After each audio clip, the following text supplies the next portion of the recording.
Tadri guys, atong first destination ang Maayan Hapaguma. So dira ta kana nga dalan dito mo agi. Maayan na pag-uma, sir. Ang buot pasabutan na maayong pag-abot. Oo. Wala yung mga istorya sa nang Sansa?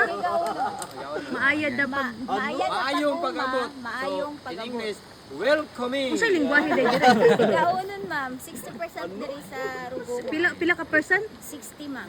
Mga higaunon. The rest, higaunon o kanang Muslim o Christian. Ana siya nga. Higaunon. Higaunon ka, ma'am. One, ma'am. Christian. Agosan.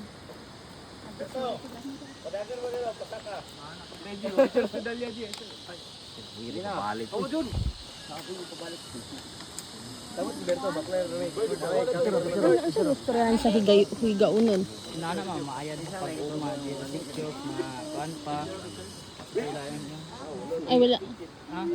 Pero dari, higaunon, dari mga balay. Hindi, abandon na tatay, kinabot na sila. Ah, sa taas. Mga land. Layo ra kayo sa kuaday, layo ra day kayo sa Bisaya. Layo ajud kayo ma'am, murag. Pero ang uban, makasabot na sila pa ng mga Bisaya. 60% no? Kay mga educated naman ang mga higaunon din. Sige. Puno niya. Para ba tayo mamilain? Murag vlog ni mo sugod pagkanaog na to, madagan mo 4 hours mo man. Ito mo gula. Wala pa tala mo. Na proceed daw. Ay saba. Ay, sabi na ko kuan.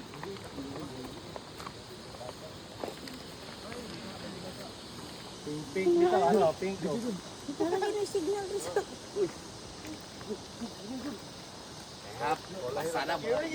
Kapoy.